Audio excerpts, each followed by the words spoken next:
Septième journée, le match en retard du Real Madrid face à Alaves au Santiago Bernabéu, victoire 3-2.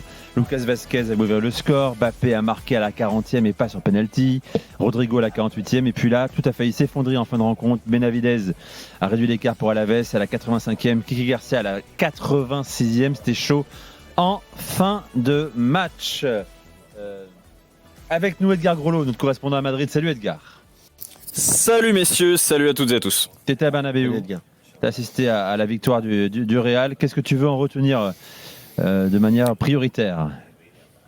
Honnêtement, ce que je retiens moi, c'était cette fin de match avec cette ambiance qui était crispante, qui était très tendue.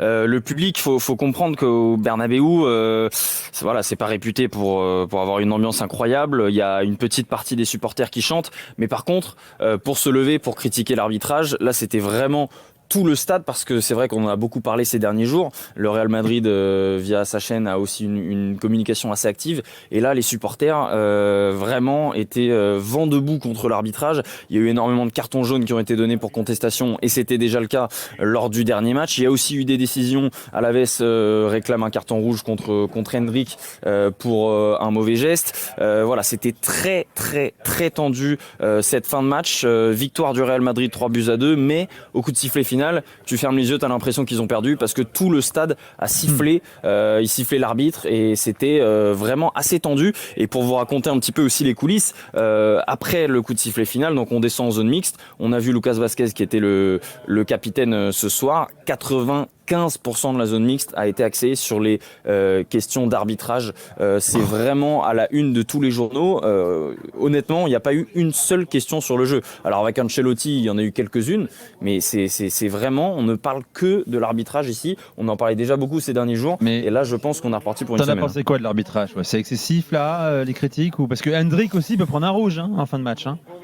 Oui, Hendrick il peut complètement prendre un rouge pour un geste. Ouais, pour moi il doit prendre rouge. Allez, on va dire que l'arbitre a toujours raison, mais il fait un geste, il tape la partie intime de son adversaire. C'est pas un beau geste du tout. Après, la chose, c'est que les supporters réagissaient, et après c'est normal, c'est les supporters, on fait tous pareil pour notre club, à chaque coup de sifflet. Et une fois qu'il y a 2 ou 3 décisions un petit peu litigieuses, vous savez comment ça se passe, tout le monde réagit, même pour les bonnes décisions. Donc après, il y avait aussi des bonnes décisions qui sont critiquées par tous et qui sont sifflées. Ce qui frustre beaucoup les gens ici à Madrid, ce sont les cartons jaunes pour contestation. Vinicius en a encore pris un aujourd'hui, c'est pas du tout le premier qu'il prend, et ce sera pas le dernier. Et ça, et après Vinicius aussi, lui, c'est quelqu'un aussi qui réagit, qui sourit, qui rigole ironiquement pour dire qu'il comprend pas les décisions des arbitres. Donc forcément, ça harangue aussi la foule. Ça, c'est sa personnalité, et les supporters l'adorent. Donc forcément, il rentre aussi dans son jeu. Mais là, je pense que sincèrement, pendant une semaine, avant jusqu'au derby, parce qu'en plus il y a le derby contre l'Atlético, donc là je pense que Real Madrid TV ça va être en boucle sur ça, et que tous les médias vont être en boucle sur l'arbitrage jusqu'à dimanche, parce que c'est vraiment le sujet central, quoi. Bon, Mbappé buteur encore ce soir, c'est quoi son 5e but en Liga, c'est ça, en 7 matchs, très beau but. Oui, très très beau but. 7e but en 9 matchs. Exactement, 7e but en 9 matchs, toutes compétitions confondues, dont un en Ligue des Champions, un en Super Coupe d'Europe. C'est vraiment un beau but. Il fait la talonnade pour Bellingham, la 1-2. Après, la vivacité pour dribbler, pour feinter le défenseur. Il ferme son pied. Voilà, c'est le Kylian qu'on a envie de voir. Et je pense que, plus que les pénaltys évidemment, c'est le but qui va aussi lui donner la confiance. C'est le but qui va lui donner la confiance pour continuer, parce que je vais pas dire à se lancer, parce que il a quand même 7 buts en 9 matchs. Mais voilà, pour continuer sa progression, pour continuer à se sentir bien dans l'équipe. C'était une bonne prestation pour lui, et je pense que tout le monde va être très satisfait de le voir enfin aussi marquer un beau but dans le jeu, pas juste un penalty ou une finition sur une action. C'est un but qui va lui faire du bien. À noter quand même qu'il est sorti en fin de match. Carlo Ancelotti a dit que c'était lui qui avait demandé le changement pour éviter de se blesser.